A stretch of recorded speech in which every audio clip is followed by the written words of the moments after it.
नमस्कार, 10 बजे के बुलेटिन में आपका स्वागत है। सबसे पहले मुख्य समाचारों पर एक नजर।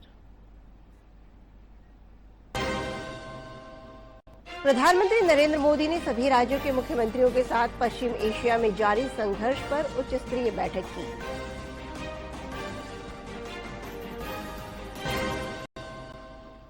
केंद्र सरकार ने पेट्रोल और डीजल पर उत्पाद शुल्क घटाया। भाजपा नेताओं ने प्रधानमंत्री नरेंद्र मोदी के प्रति जताया आभार।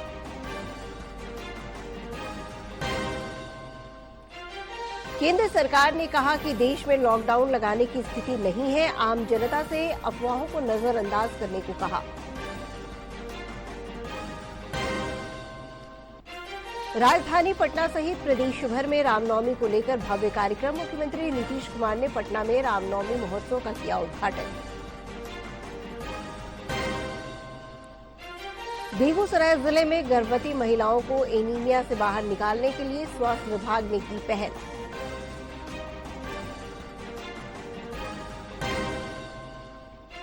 और राजधानी पटना समेत प्रदेश के 34 जिलों में कल देर रात तेज आंधी के साथ हुई बारिश। आज भी बारिश का अलर्ट जारी।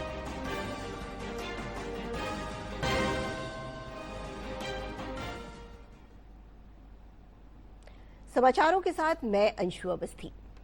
प्रधानमंत्री नरेंद्र मोदी ने कल शाम सभी राज्यों के मुख्यमंत्रियों और केंद्र शासित प्रदेशों के उपराज्यपालों के साथ एक उच्च स्तरीय वर्चुअल बैठक की। इस बैठक का उद्देश्य पश्चिमी एशिया में जारी संघर्ष और भारत पर इसके संभावित असर को देखते हुए देश की तैयारियों की समीक्षा करना था। बैठक के दौरान पीएम मोदी ने कहा कि पश्चिमी एशिया में बदलती स्थिति के बीच आर्थिक और व्यापारिक स्थिरता बनाए रखना, ऊर्जा सुरक्षा सुनिश्चित करना, नागरिकों के हितों की रक्षा, उद्योग और आपूर्ति व्यवस्था को मजबूत करना सरकार की सबसे बड़ी प्राथमिकता बनी हुई है। पीएम ने देश पर किसी भी संभावित असर को प्रभावी ढंग से संभालने के लिए टीम इंडिया के रूप में मिलकर काम करने का आह्वान किया। पश्चिम एशिया संकट पर सरकार ने बड़ा फैसला लेते हुए पेट्रोल और डीजल पर उत्पाद शुल्क घटा दिया है। जनता को राहत देने के उद्देश्य से पेट्रोल में उत्पाद शुल्क 13 रुपए से घटाकर 3 रुपए और डीजल में उत्पाद शुल्क 10 रुपए से घटाकर 0 कर दिया गया है। सरकार के इस फैसले से उपभोक्ताओं पर कच्चे तेल की ऊंची कीमतों का बोझ नहीं पड़ेगा। पेश एक रिपोर्ट। पेट्रोल पंपों पर यह पर्याप्त मात्रा में उपलब्ध है और लोगों को परेशान होकर वहां भीड़ लगाने की जरूरत नहीं है। हमारे पास सफिशिएंट अमाउंट में क्रूड अवेलेबल है, पेट्रोल डीजल पर्याप्त मात्रा में उपलब्ध है, एलपीजी की सप्लाईज इंश्योर्ड हैं, एलएनजी की सप्लाईज इंश्योर्ड है, पीएनजी की सप्लाईज इंश्योर्ड है। बावजूद इसके कई जगह पर रूमर्स की वजह से पेट्रोल पंप्स पर लंबी लंबी लाइनें भी देखी गई हैं। हमारे आसपास के देश दुनिया भर में फ्यूल प्राइसेस इंक्रीज हुए हैं, लेकिन हमारे यहाँ पेट्रोल डीजल का कोई प्राइस इंक्रीज नहीं हुआ है। सुजाता शर्मा ने यह भी कहा कि वर्तमान में ना तो लॉकडाउन की कोई स्थिति है और न ही ऐसा कोई निर्णय लिया गया है। सूचना और प्रसारण मंत्रालय के संयुक्त सचिव सी सेंथिल राजन ने भी लोगों से अपील की है कि वे इस तरह की अफवाहों पर विश्वास न करें। ऐसा कोई डिसीजन नहीं है कि लॉकडाउन लिया जाएगा। So this is a rumour. Lockdown की स्थिति नहीं है और ऐसा कोई विचार भी नहीं किया गया है। We would like to appeal to all citizens not to believe in rumors and also be very cautious about fake news. In the last 2 days, there has been more panic and rumors being created about supply of petrol and diesel. As my colleague had clearly pointed out, there is no shortage of supply of petrol and diesel. Straight of Hormuz में पहले जैसी ही स्थिति है और भारत के 5 LPG tanker अभी भी वहां हैं। इस बीच भारत ने 25 और नाविकों को स्ट्रेट ऑफ हार्मुज से निकालकर भारत लाने में सफलता प्राप्त की है। खाड़ी क्षेत्र में कोई भी भारतीय ध्वज या नाविक के विषय में कोई सूचना पिछले 24 घंटे में नहीं है। सभी सुरक्षित हैं। पर्शियन गल्फ में जो 20 जहाज हैं भारतीय ध्वज के, उस पे 540 भारतीय नाविक हैं, वे भी सुरक्षित हैं। और पिछले 24 घंटों में 25 भारतीय नाविकों को सेफली इंडिया वापस लाया गया। इस बीच विदेश मंत्रालय सभी संबंधित देशों के साथ स्ट्रेट ऑफ हार्मुज के मामले पर संपर्क में है। विदेश मंत्री डॉक्टर एस जयशंकर फिलहाल G7 विदेश मंत्रियों की बैठक में आमंत्रित सदस्य के रूप में भाग ले रहे हैं और वहां भी उन्होंने इस मुद्दे को उठाया है। Conversation with global partners continue. External Affairs Minister is presently visiting France to attend the G7 Foreign Ministers meeting. On the sidelines, he held several meetings with his counterparts from participating countries, where aside from bilateral ties, the leaders also discussed the ongoing developments in West Asia. Paschim Asia के देशों में फंसे करीब 4,75,000 भारतीय लोग स्वदेश वापस आ चुके हैं। Since February 28th, around 475,000 passengers have returned from the region to India. We continue to facilitate travel of Indian nationals from Iran through Armenia and Azerbaijan to India, from Israel through Jordan to India, from Iraq through Jordan and Saudi Arabia to India, and from Kuwait and Bahrain through Saudi Arabia to India. Yesterday, an Indian national unfortunately lost his life in an attack in Abu Dhabi. Our mission in Abu Dhabi is in touch with the family and is coordinating closely with the local authorities for the early return of his mortal remains to India.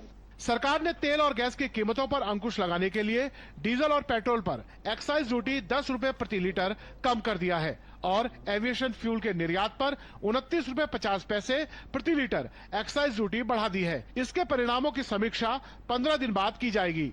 Duties and cess have been imposed on the export of diesel and the aviation turbine fuel which has been imported from outside India. The idea behind having these changes is to prioritize the domestic availability of these products. राज्य और केंद्र सरकार के समन्वय से जमाखोरी और कालाबाजारी पर भी अंकुश लगता जा रहा है। करीब 3,000 जगहों पर छापेमारी की गई है और कई रिटेलर्स के लाइसेंस भी निलंबित किए गए हैं।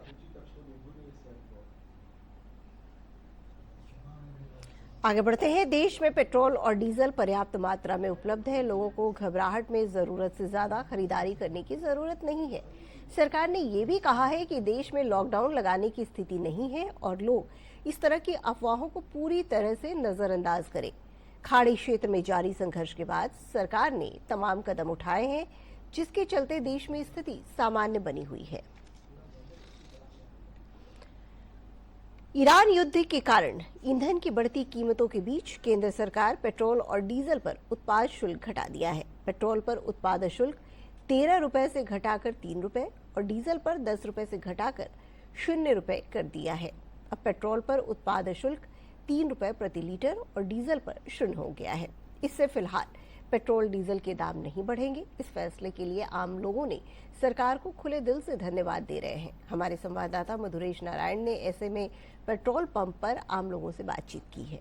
पेट्रोल और डीजल की जो कीमतें हैं वो लगातार बढ़ रही हैं, लेकिन भारत सरकार के बेहतरीन मैनेजमेंट के कारण पूरे देश में पेट्रोल और डीजल की जो कीमत है वो रेगुलेटेड है और ऐसा ही बिहार में भी है। बिहार में भी जो कीमतें हैं वो रेगुलेटेड है और इसके साथ ही गवर्नमेंट ने एक्साइज ड्यूटी को भी कम कर दिया है, जिससे पेट्रोल डीजल की जो कीमतें हैं उसको रेगुलेट करने में और मदद मिलेगी। ऐसे में कुछ लोग हमारे साथ पेट्रोल पंप पे मौजूद हैं जो तेल भरवाने के लिए आए हैं। आइए उनसे बात करते हैं।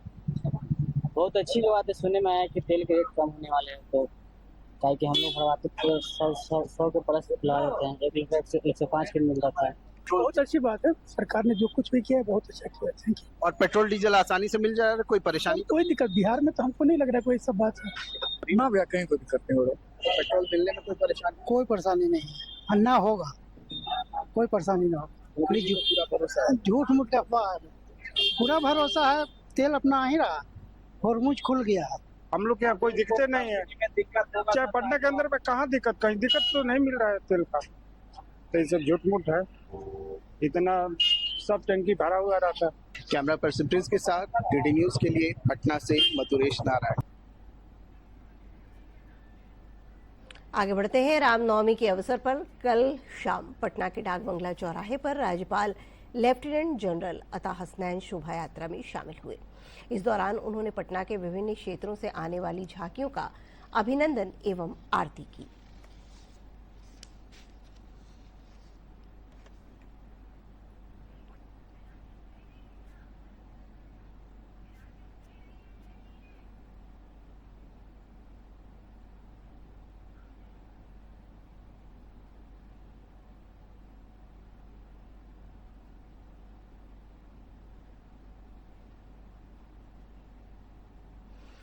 मुख्यमंत्री नीतीश कुमार ने कल पटना के रामनवमी शोभा यात्रा अभिनंदन समिति द्वारा आयोजित रामनवमी महोत्सव का शुभारंभ किया। इस अवसर पर भाजपा के राष्ट्रीय अध्यक्ष नितिन नवीन, भाजपा के प्रदेश अध्यक्ष संजय सरावगी, उप मुख्यमंत्री सम्राट चौधरी और मंत्री विजय कुमार चौधरी समेत कई गणमान्य लोग मौजूद रहे।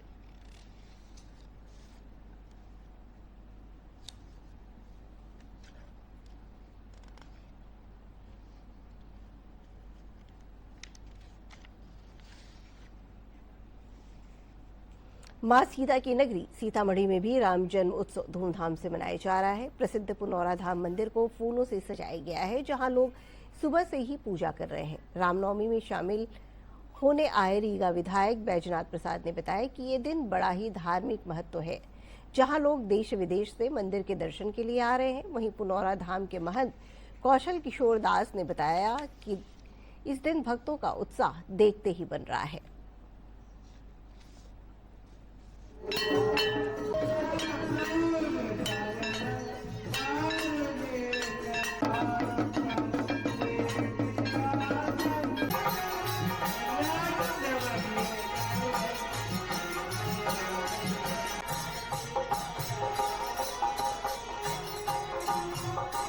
जिस तरह से मंदिरों में अभी पुनौरा मंदिर में भगवान राम के जन्म का सोहर गाकर स्वागत किया जा रहा है, यह पूरे सनातन संस्कृति में जीने वाले लोगों के लिए अद्भुत पल है, अद्भुत क्षण है। सबको बहुत बहुत बधाई।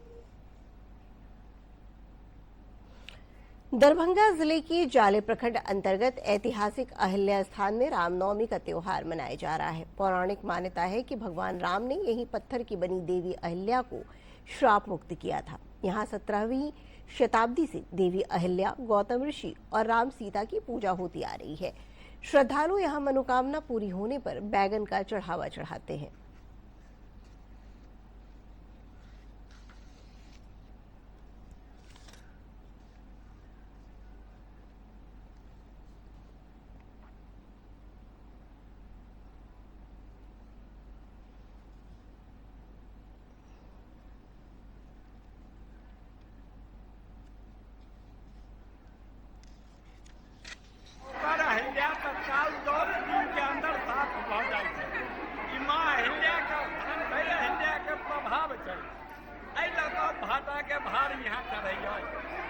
महत्व अहिल्या महारानी जे छथिन उ अहिल्या के लेल सबसे बड़का वरदान है जे भार चढ़ाए तो ओकर दुख हम अहिल्या बाबा के कबला है, अहिल्या बाबा के कबला है।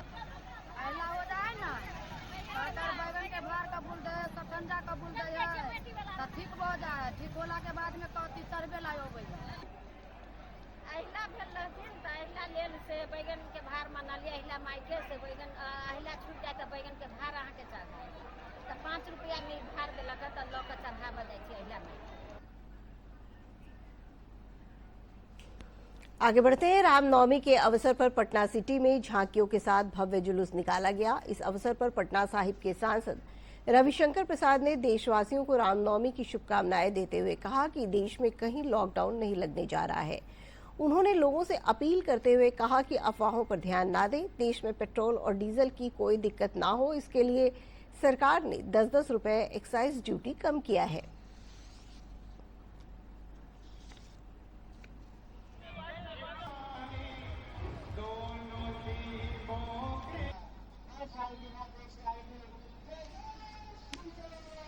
सबों को शुभकामनाएं। प्रभु राम सबको आशीर्वाद दें। अफवाहों पर विश्वास नहीं करें। कोई लॉकडाउन नहीं होगा। भारत मजबूत है, मजबूती के साथ चलेगा। और आप देख रहे हैं पूरी दुनिया मोदी जी की ओर देख रही है शांति के लिए। सहरसा जिले के सौर बाजार प्रखंड के रहीमपुर गोठ गांव में नए विद्यालय का शुभारंभ हुआ। जिलाधिकारी दीपेश कुमार ने फीता काटकर इसका उद्घाटन किया। वर्ष 2007 में जयराम प्रसाद द्वारा विद्यालय के लिए जमीन दान किया गया था। इस अवसर पर जिलाधिकारी ने बताया कि इस जगह विद्यालय खुलने से ग्रामीणों को काफी लाभ मिलेगा।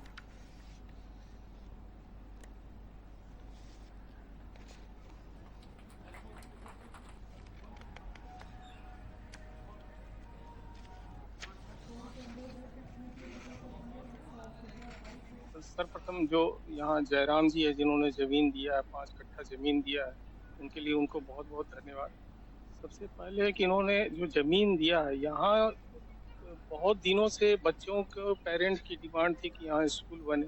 ज़मीन की अनुपलब्धता के कारण यहाँ स्कूल नहीं बन पा रहा था। इनके ज़मीन के द्वारा देखिए आज सामने में 1 से क्लास 1 to 5 तक का बन गया है। बस यही है कि इन लोगों से रिक्वेस्ट है कि बच्चे को पढ़ाएं, खूब पढ़ाएं और जितना हो बढ़िया हो सकेगा हम लोग सुचारू ढंग से इस विद्यालय को चलाएंगे।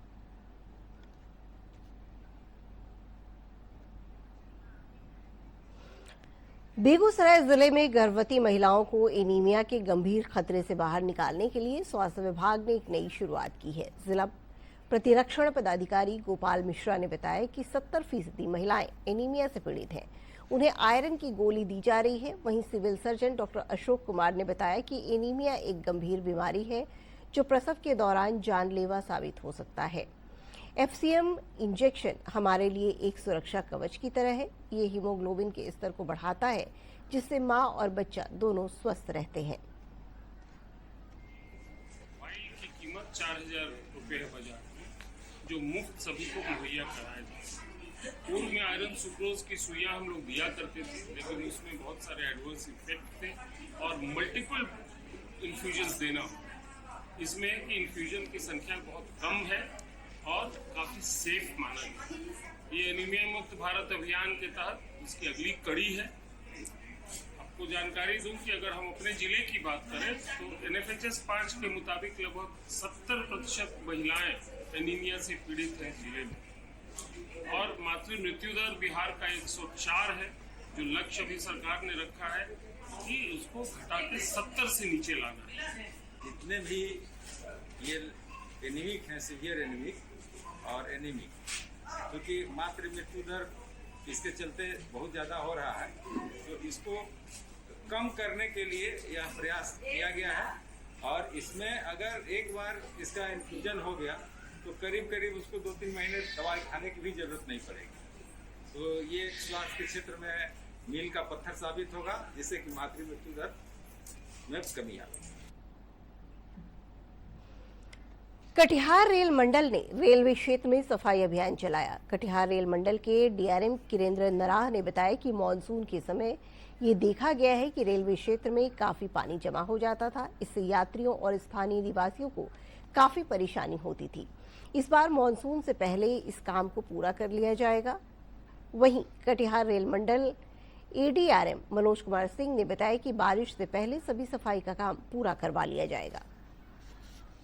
क्लीनिंग का प्रोग्राम कर रहा हूँ, हर डेली ही कर रहा हूँ। बेसिकली ऑफिस आने से पहले वहाँ पे सब ऑफिसर खड़ा हो जाता हूँ, 9 बजे से खड़ा होके 1-2 घंटा वहीं पे वॉलंटरली जो आता है पूरा JCB लगा के 60-8 JCB लगा हुआ है और पूरा मैन पावर भी ऐसे लगा हुआ है। जहाँ जहाँ JCB रिचेबल नहीं है, जैसे कि कलवर्ट का नीचे हो गया, कहीं पे पाइप है, कहीं पे पेड़ आ गया जिसमें JCB नहीं पहुँच पाता है, तो वहाँ पे मैनुअली ऐसे क्लीन करके हम लोग मास ड्रेन क्लीनिंग का एक प्रोग्राम चल रहा है। बारिश से पहले सभी ड्रेन साफ होने चाहिए। तो ये ड्रेन जो है काफ़ी दिनों से इसमें सिल्ट जमा हो गया था, तो उस सिल्ट को जैसा कि आप देख सकते हैं JCB वगैरह लगा के उस सिल्ट को किया जा रहा है, ताकि आने वाले बरसाती सीजन में साहिबपाड़ा, लंगड़ा बागान, गिरजा कॉलोनी यहाँ से फ्लडिंग की प्रॉब्लम ना हो। सिल्ट को हम ट्रैक्टर के माध्यम से एक जगह जमा करेंगे और इसका पानी निकलने के बाद ये सूख जाएगा। सूखने के बाद इसकी जो ये इसको खाद की तरह काफ़ी अच्छी तरह से यूज किया जा सकता है। राजधानी पटना समेत प्रदेश के 34 जिलों में कल देर रात तेज आंधी के साथ बारिश हुई। कई जिलों में फसलों को भी नुकसान पहुंचा है। 50 से 70 किलोमीटर प्रति घंटे की रफ्तार से हवा चली, जिससे विद्युत आपूर्ति भी बाधित हो गई। हालांकि कुछ घंटे बाद उसे बहाल कर दिया गया। मौसम विभाग ने आज भी पूरे प्रदेश में बारिश का अलर्ट जारी किया है।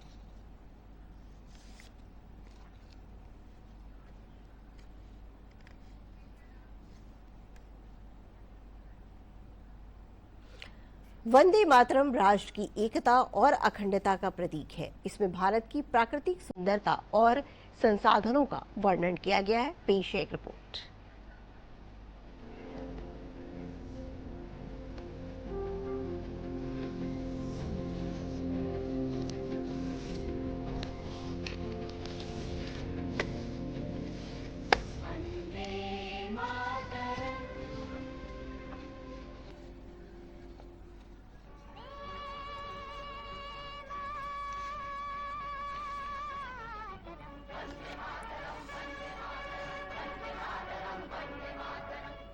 भारत का राष्ट्रीय गीत वंदे मातरम और राष्ट्रीय ध्वज तिरंगा आपस में अविभाज्य रूप से जुड़े हुए हैं।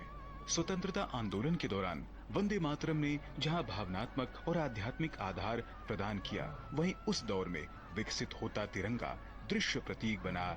दोनों ही स्वतंत्र भारत के लिए चले और संघर्ष में एक साथ उभरे। वंदे मातरम और तिरंगा अलग अलग समय में बने, लेकिन उनकी भावना एक थी, राष्ट्रवाद की। वे भारत की उस पहचान से जन्मे हैं जहां राष्ट्र को एक सभ्यतागत शक्ति माना जाता है। भारत में राष्ट्र को मां या मातृभूमि के रूप में देखा जाता है, जो यूरोप के फादरलैंड के विचार से अलग है। वंदे मातरम और तिरंगा की यह भावना हमें राष्ट्र के प्रति समर्पण और निष्ठा, राष्ट्र के संसाधन और राष्ट्र की रक्षा के लिए साहस और वीरता का पाठ सिखाती है। और यही विचार वंदे मातरम और तिरंगे की आत्मा है। वंदे मातरम में मातृभूमि को मां भारती के रूप में पूजा गया है, जिसमें नदियां, खेत और प्राकृतिक सौंदर्य सब मां का ही रूप हैं, जो देश की आत्मा और शक्ति हैं। वहीं तिरंगा इन प्राकृतिक और आध्यात्मिक मूल्यों यानी शक्ति, शांति और उर्वरता को रंगों और धर्म चक्र के माध्यम से सार्वभौमिक रूप में प्रस्तुत करता है। वंदे मातरम मातृभूमि की रक्षा करने वाली शक्ति, साहस और पराक्रम का गुणगान करता है। यही भावना तिरंगे के केसरिया रंग में निहित है, जो त्याग, वीरता और राष्ट्र के लिए समर्पण का प्रतीक है और जो स्वाधीनता संग्राम के दौरान वंदे मातरम के उद्घोष से प्रेरित था। वंदे मातरम गीत मातृत्व की भावना, प्रेम और मातृभूमि के प्रति समर्पण का आह्वान करता है, जो शांति और सत्य की नींव है। इसके साथ ही इस गीत में नदियों और प्रवाहित जल का उल्लेख, जिस पवित्रता और निरंतरता के स्रोत के रूप में किया गया है, वो पूरे देश को एक सूत्र में बांधते हैं। और यह इस राष्ट्र की 5000 वर्षों से चली आ रही सभ्यतागत निरंतरता को दर्शाता है। वहीं तिरंगे का श्वेत रंग भी सत्य और शांति का प्रतीक है। ये वो मूल्य हैं जो नदियों की तरह प्रवाहित होकर विविध क्षेत्रों और समुदायों को जोड़ते हैं और विविधता में एकता को पोषित करते हैं। इसके साथ ही राष्ट्रीय ध्वज के केंद्र में स्थित धर्म चक्र धर्म, न्याय और सतत गतिशीलता और लोकतंत्र की रक्षा का प्रतीक है, जो वंदे मातरम के माध्यम से देश के आध्यात्मिक और नैतिक आधार को दर्शाता है। वंदे मातरम में मातृभूमि को उपजाऊ फसलों और हरियाली से सुसज्जित बताया गया है, जो समृद्धि और जीवन निर्वाह का प्रतीक है। ठीक यही भावना तिरंगे के हरे रंग में प्रत्यक्ष रूप से दिखाई देती है, जो कृषि, विकास और जीवनदायिनी भारत माता का प्रतीक है। ये दोनों प्रतीक हमें याद दिलाते हैं कि अपनी सभ्यतागत शक्ति और मूल्यों के साथ भारत को फिर से वैश्विक मंच पर उसका उचित स्थान दिलाना हमारा कर्तव्य है। इस तरह वंदे मातरम शब्दों के माध्यम से और तिरंगा रंगों और प्रतीकों के माध्यम से भारत माता की वही एकात्म और दिव्य छवि प्रस्तुत करते हैं, जो प्रकृति से पोषित, बलिदान से सुरक्षित और शक्ति से परिपूर्ण है। और इस तरह राष्ट्रगीत और राष्ट्र ध्वज मिलकर भारत के गौरव और एकता के प्रतीक बन जाते हैं।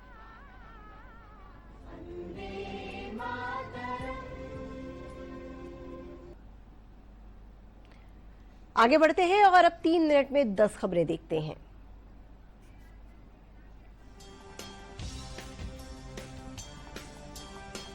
प्रधानमंत्री नरेंद्र मोदी आज उत्तर प्रदेश के जेवर में नोएडा इंटरनेशनल एयरपोर्ट के पहले चरण का करेंगे उद्घाटन। ये एयरपोर्ट लगभग 11,200 करोड़ रुपए की लागत से तैयार हुआ है।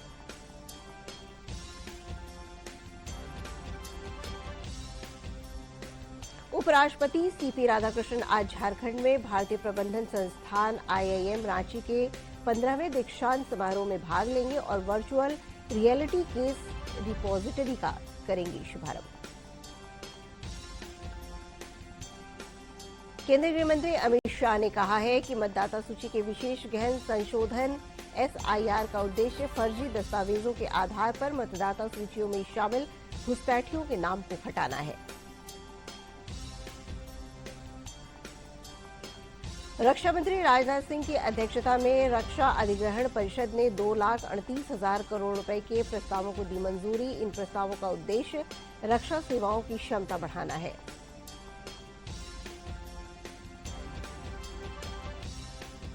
बालेंद्र शाह बने नेपाल के सबसे युवा प्रधानमंत्री। पीएम मोदी ने बधाई देते हुए कहा कि दोनों देशों के पारस्परिक हित में संबंधों को और गहरा करने के लिए साथ काम करने के लिए वे उत्साहित हैं।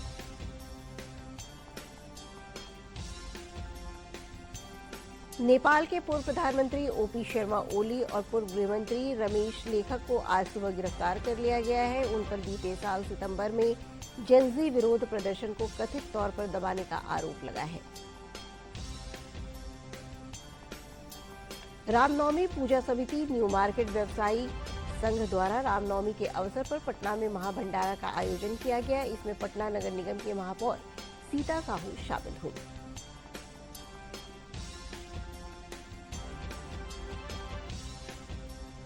विश्व रंगमंच दिवस के अवसर पर गयाजी में कला ज्योति संस्कारशाला के द्वारा मगही नाटक की प्रस्तुति की गई।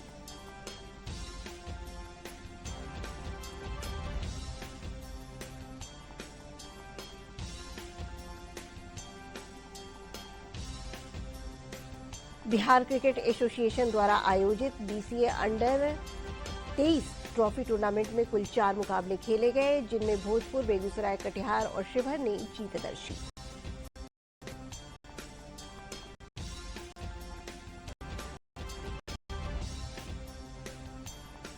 आईपीएल क्रिकेट का 19वां सत्र आज शाम बेंगलुरु में होगा शुरू। उद्घाटन मैचों में मौजूदा चैंपियन रॉयल चैलेंजर्स बेंगलुरु का सामना सनराइजर्स हैदराबाद से एम चित्रास्वामी स्टेडियम में होगा।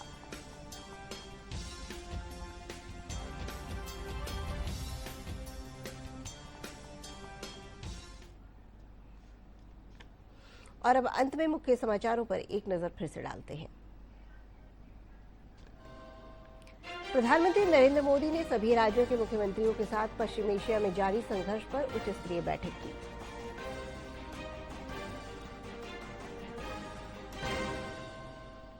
केंद्र सरकार ने पेट्रोल और डीजल पर उत्पाद शुल्क घटाया। भाजपा नेताओं ने प्रधानमंत्री नरेंद्र मोदी के प्रति जताया आभार।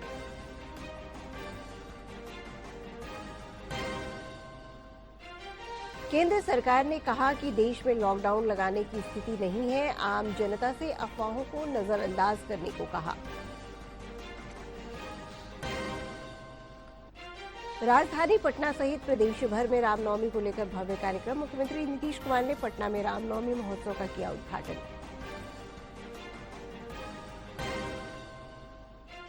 बेगूसराय जिले में गर्भवती महिलाओं को एनीमिया से बाहर निकालने के लिए स्वास्थ्य विभाग ने की पहल।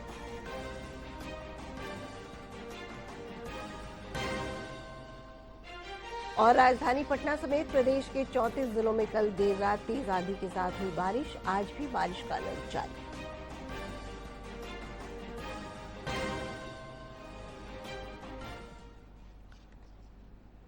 इसके साथ ही प्रादेशिक समाचारों का ये बुलेटिन समाप्त हुआ। नमस्कार।